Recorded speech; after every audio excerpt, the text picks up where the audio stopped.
Selamat datang di channel Mobification kawan-kawan. Setelah 2 video yang udah gue bikin tentang hal-hal yang harus diperhatikan ketika bermain Mobile Legends, di video kali ini gue akan membahas tentang konsep MOBA itu sendiri.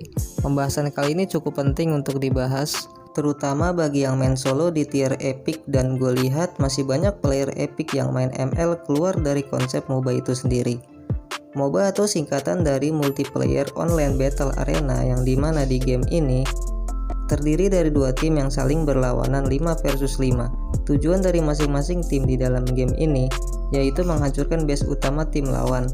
Jika base utama sudah hancur, maka secara otomatis tim yang menghancurkannya akan menjadi pemenang. MOBA dikenal dengan ciri khasnya yang dinamik, sehingga tidak akan ada match yang sama persis dengan match sebelumnya.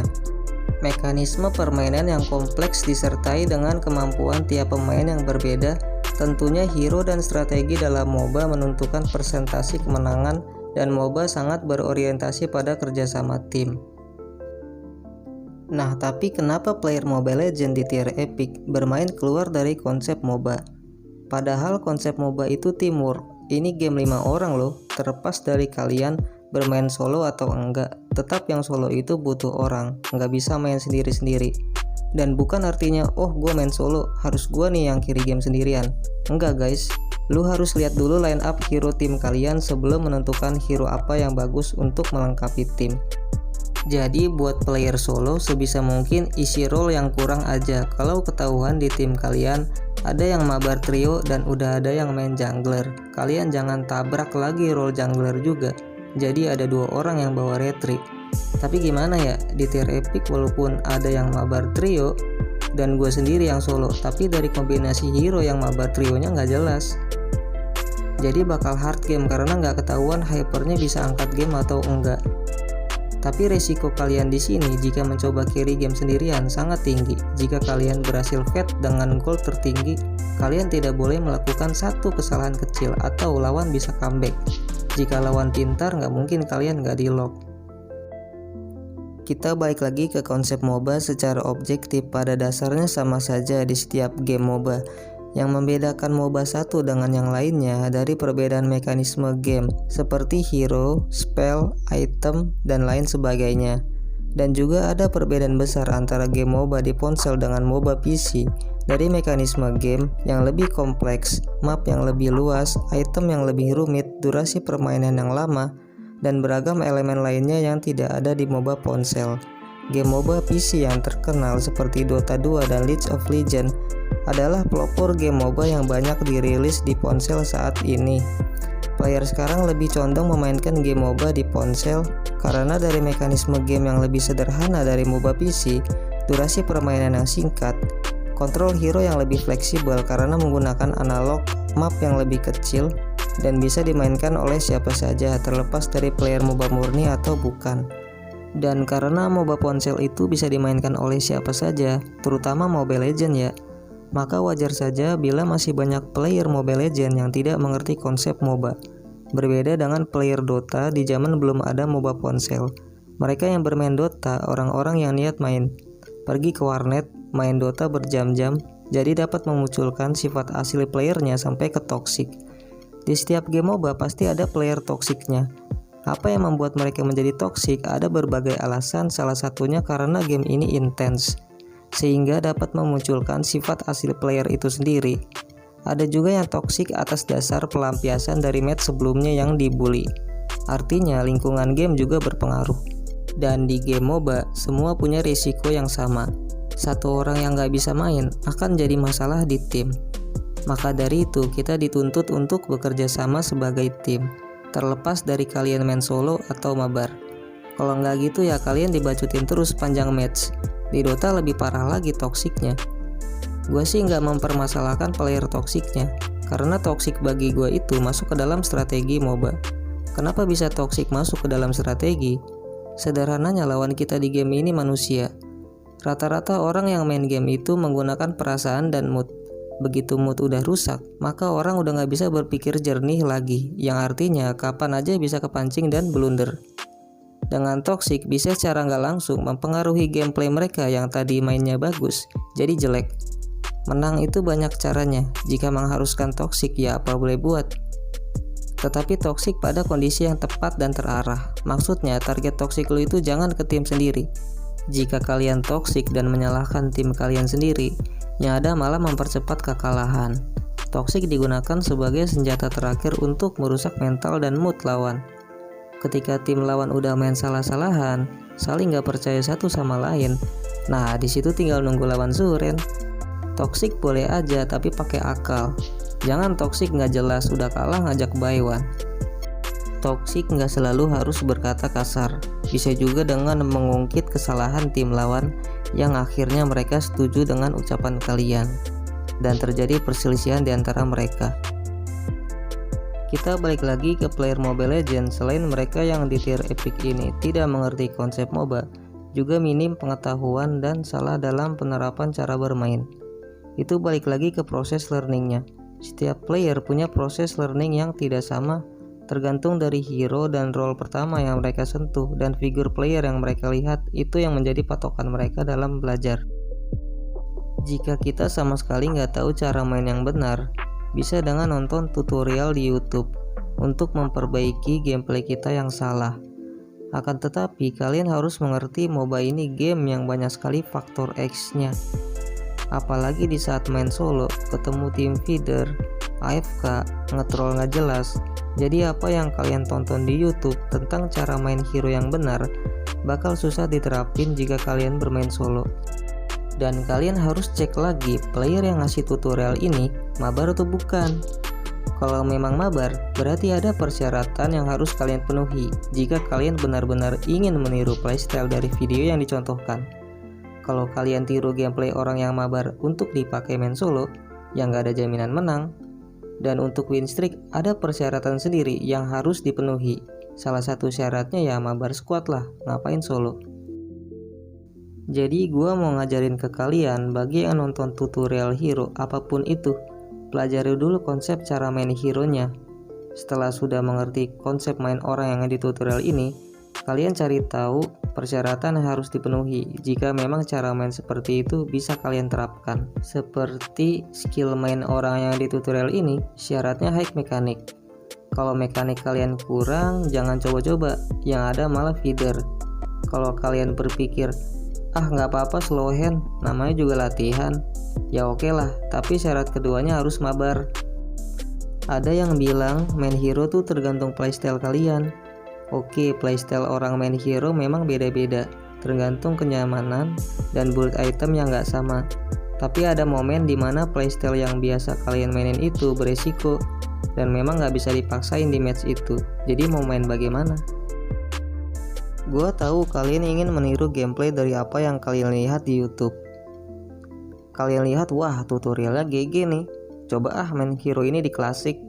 Di tutorial sih dikasih tahu cara main hero ini harus agresif. Ya udah, dicoba dulu.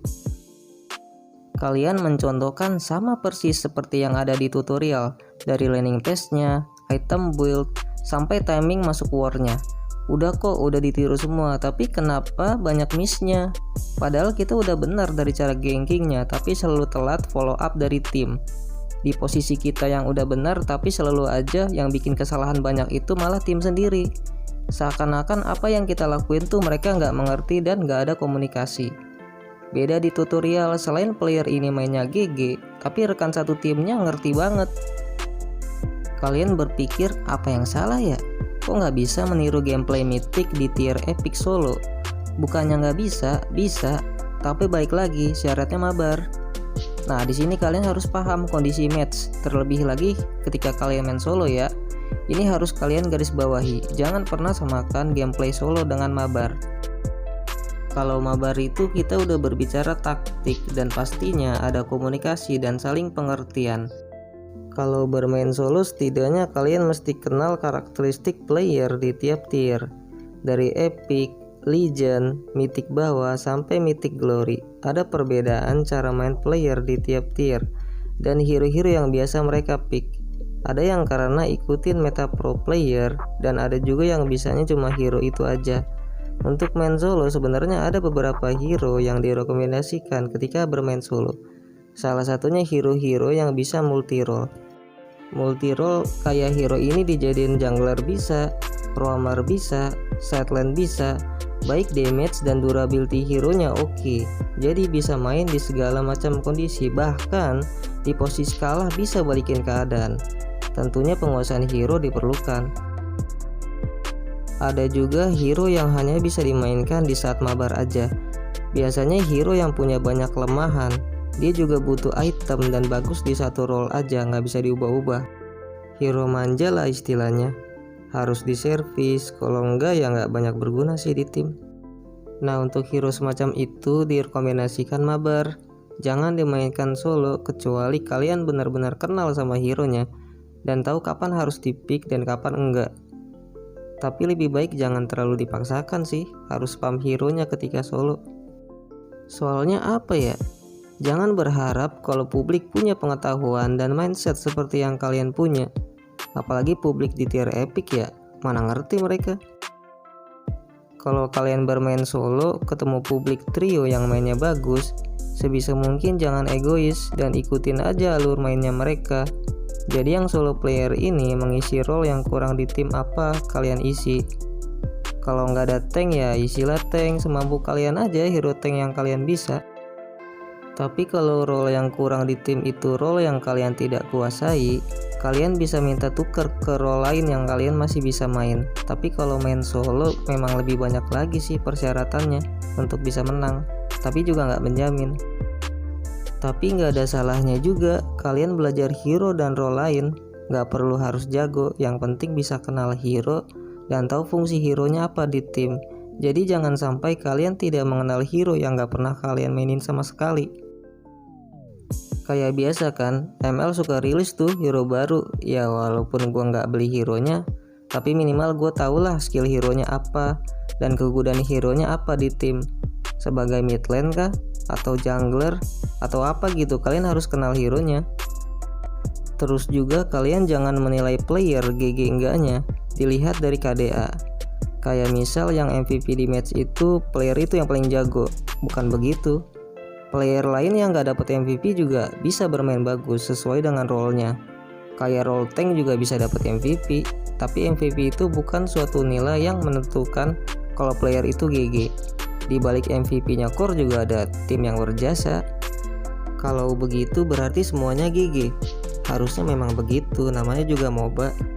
KDA itu kan sebagai data statistik aja, tapi yang lebih penting itu fungsi kalian di tim. Seberapa penting fungsi kalian di tim. Kayak tim ini tuh bisa bergerak karena ada kalian. Sebagai playmaker yang menggerakkan rekan tim kalian sehingga tercipta teamwork yang baik. Walaupun secara statistik bukan dia yang MVP, tapi bagi gua dia yang MVP. Artian GG bisa GG secara individual dan GG secara tim. Orang selalu melihat GG itu GG secara individual. Kalau di tim satu orang yang GG dan keempat lainnya noob, tetap susah. Tinggal nunggu waktu doang buat kalah. Kalaupun bisa menang juga ada faktor X yang kalian mainkan. Kayak mencari momen di mana tim lawan bikin blunder dan momen itu kalian manfaatkan untuk menang. Kalian tahu nggak sih sebenarnya arti GG atau good game itu meaningnya apa? Istilah ini digunakan untuk menunjukkan sportivitas di akhir permainan. Semacam ungkapan kalau kita dan tim lawan sudah sama-sama membentuk permainan yang baik.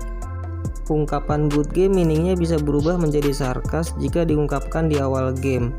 Lebih lagi kalau musuh bikin salah, kalian ketik good game, bisa ke-trigger mereka, malah bisa bikin blunder yang lebih parah lagi. Selain kata good game untuk nge-trigger lawan supaya mau nge-lock kalian, cara lainnya yaitu recall di depan lawan supaya lawan mau ke bait dan nge-lock kalian. Tapi recall juga kalian harus pastiin tim ready untuk backup kalian. Kalau enggak ya mati konyol. Jadi jangan recall buat gaya-gayaan. Terlebih lagi kalau kalian main core ya, pasti jadi target lock tanpa ngebait lawan. Bisa aja sih core dijadikan bait, tapi syaratnya ya tank dan support kalian covernya bagus. Kalau tank kalian rada-rada, lebih baik core main aman aja supaya nggak bikin blunder. Sampai sini aja pembahasan kita di video ini. Terima kasih yang udah mendengarkan bacotan gue yang gak jelas. Mohon maaf jika ada kesalahan kata di video ini.